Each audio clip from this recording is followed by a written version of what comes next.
China Green Energy Technology Company. Why I wish he's here with me today. It's very new to me, this type of battery. Battery is new to me. I never studied battery in school, and before I met Frank, I know nothing about batteries. So I'm doing him a favor right now is to present this battery to everyone who's interested. I really wish he was here today, but he flew back to China, and he will be back in about a month, as we promised.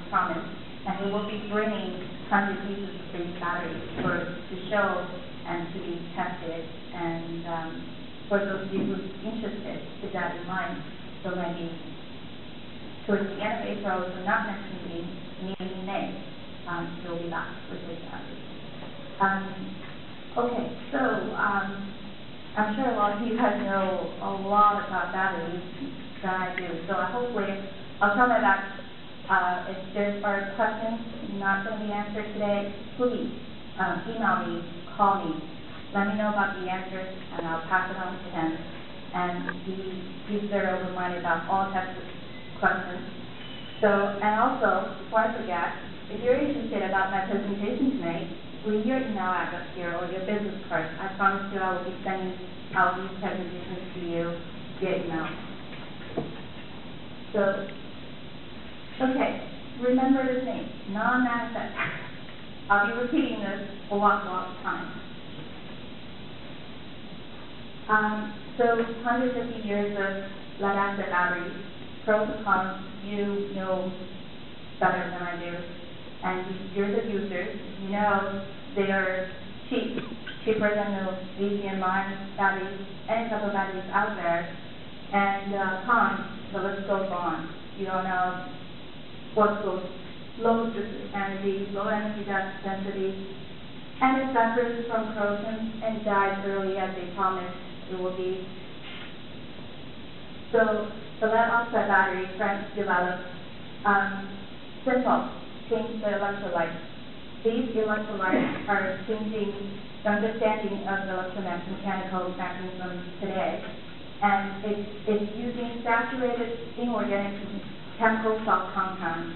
I have to say, the bogey today is that because the core technology hasn't been patented, so I have to be very careful about giving out the details.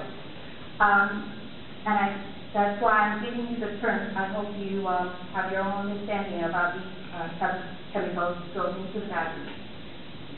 What you're looking at, the batteries in the picture, are the batteries that have been manufactured and delivered to the users. And these types of electrolytes used in all types of lead oxide batteries. So it doesn't matter if it's starting batteries, storage batteries, or traction batteries. And the best thing for him as an investor is it requires zero investment. Simply, he will go out to the lead-acid battery manufacturers and change this, because the simple process producing these batteries, he was able to use the existing machinery and equipment to manufacture his new batteries. And only it's cleaner, greener, no acid. So tested, certified, these are 3 types of batteries. Not necessarily, these are just 3 different volumes, different types of batteries to custom-made to your needs according to the purpose of the battery. 3 types of batteries that could be used as lead oxide, could be used as starting batteries, deep cycle batteries, storage batteries. And for the manufacturers of these lead batteries, simplified production process, reduce energy consumption by 50%, improve work conditions, clean, safe, zero impact on the environment. Tell you something about this production process. Again, I hope I'm not giving out too much. First issue is grinding the lead, and this is oxidation of lead. And then mixing with electrolytes. So mixing the lead oxide oxided lead with the electrolyte, and then coating the plate and separate the different electrodes, negative, positive, separated, and assembly. Before the electrolyte goes into the assembled battery case, it will be partially sealed. After the electrolyte goes into the battery, becomes dry battery, that will be 100% sealed. Not like any other type of battery, lead acid battery, which is involved of the RALA. And then so that's the formation, completed sealed batteries, which we call jar formation. I don't know how many of you are familiar with that term. There's two terms, tank formation, jar formation. And jar formation happens in a sealed environment, which is, again, come back to the work conditions, improved work conditions. So none of workers will be exposed to the hazard materials. In the end, charge them.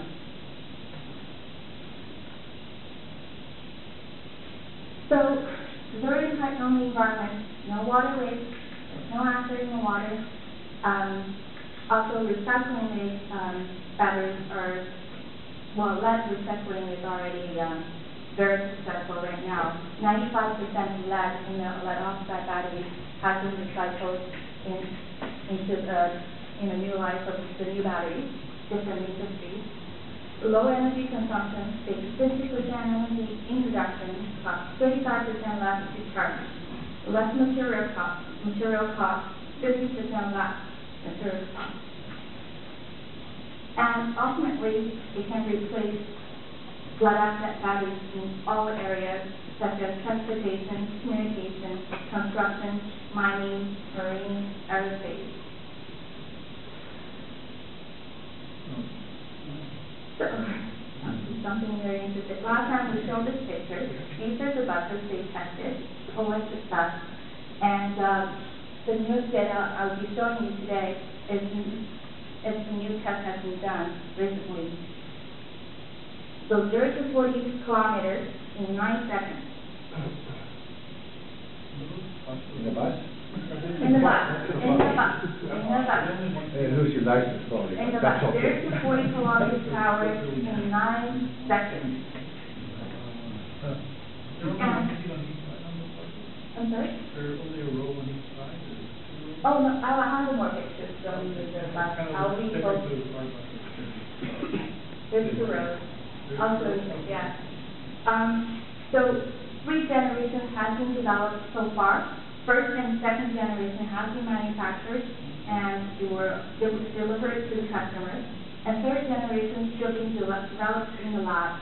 And you can say the third generation has 100 kilowatt per kilogram, which is 35% more than the lithium-ion batteries. The reason they haven't been put into production is they're having a little bit of switch on changing the material of the plate. They're trying to reduce the cost of the whole battery, trying to reduce the cost, so they're trying to change the plate from aluminum to plastic.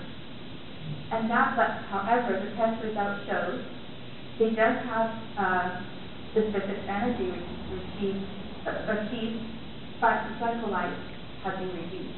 So that's the part they've been improving.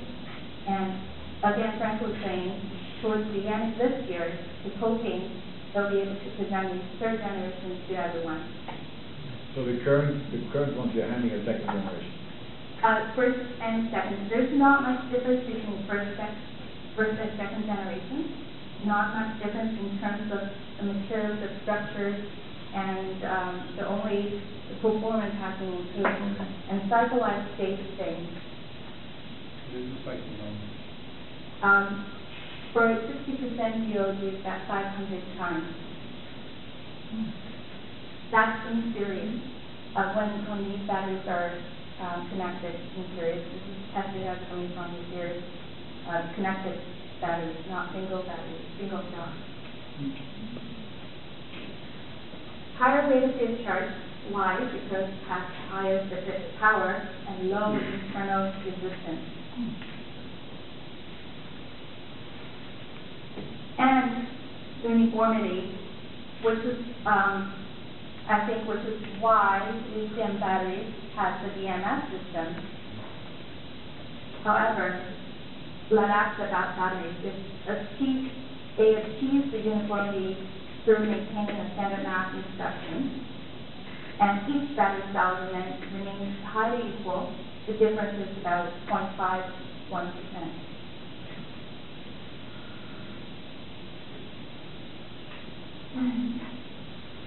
So for electric vehicles, batteries are connected in series, means less capacity required for each cell. Overall, you have more capacity. Overall capacity increases. Ideally, it's more efficient, quicker charge, long haul, give you a longer distance. Yes, it's a big challenge. It's a big challenge for lead-acid batteries, also the lithium-ion batteries. Oh, here comes some more pictures of the bus. So, squirrels. Yeah. The motor they used on these buses, 75 kilowatts, 192 volts, 64 pieces lead oxide batteries went inside.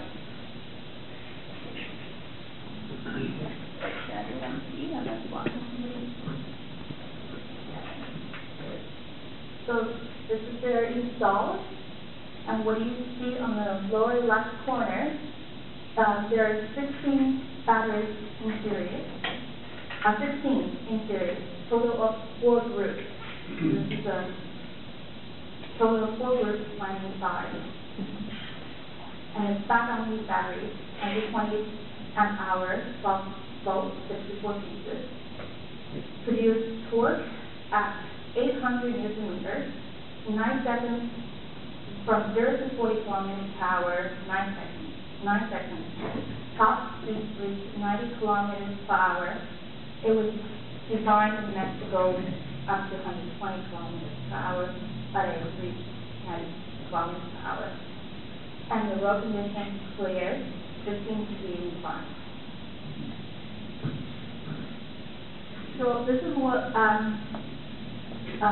Frank proposed for future high-speed electric vehicles.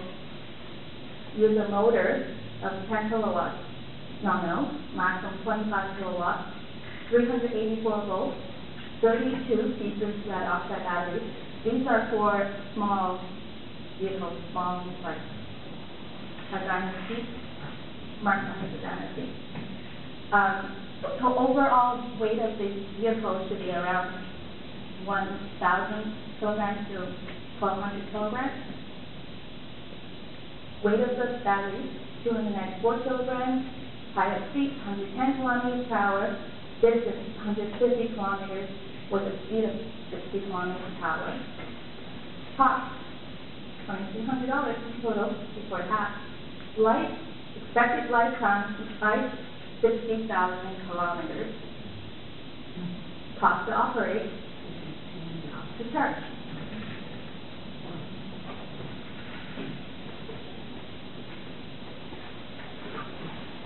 Okay, so Frank and I started this thing today because I told him the e-bike people would be here. So after I saw these bikes, I don't think they would work because for 9 kilograms per piece goes onto those bikes, I don't know. But let me just quickly go through this. So for electric bikes right now on the market in China, 4 pieces in series connected, 12 amp hours, 12 volts.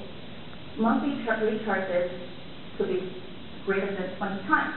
0 to 60% in series gives you about 500 times cycle life, which is 165 times longer than lead acid batteries. This 165 times comes from testing data. They had an electric bike equipped with 3 pieces lead acid batteries made in Japan, and they tested and compared. It gave 165 times longer lifetime. The cost, retail suggested price for these lead oxide batteries, $46 per piece.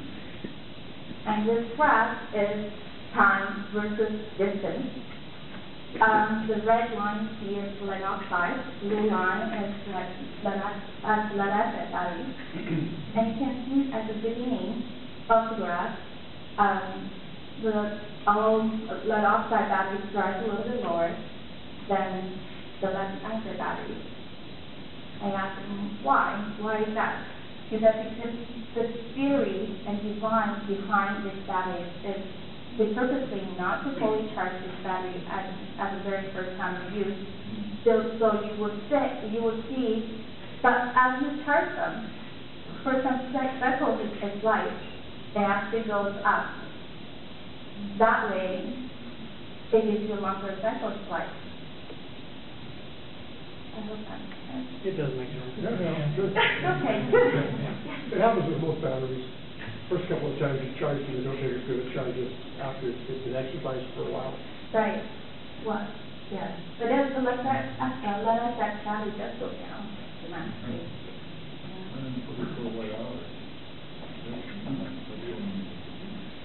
Durability. Electrolyte battery growth plate. Storage battery estimate lifetime 18 to 20 years. Charging batteries percent UOD 500 times. Extreme temperature. This is the part Ben wants to emphasize, which is also a test we want to do over here in Canada. Last time we were at Future Vehicle Technology Company, they had a freezer. It only goes down to -40 Celsius. So he's asking, oh, we're trying to get a -70 Celsius freezer. You could put some batteries in there. We got one.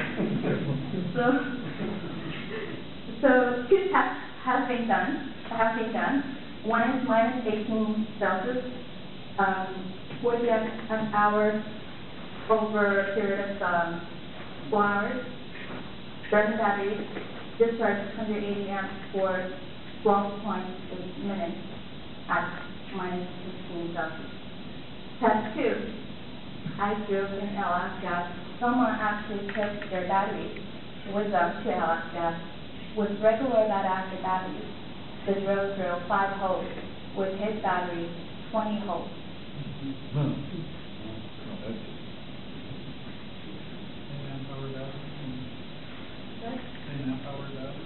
Yes. Yes. So, charging, full charging, not recommended. 20 minutes, 80%. Trickle charging.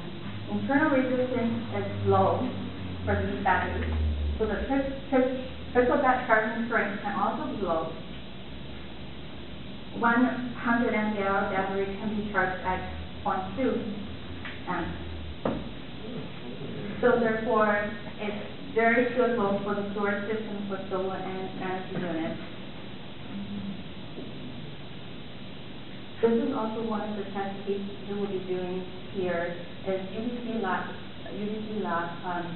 built a solar powered vehicle, which is parked at Future Vehicle Technology Lab. He'll be bringing these with batteries and we could test these batteries on his solar powered system.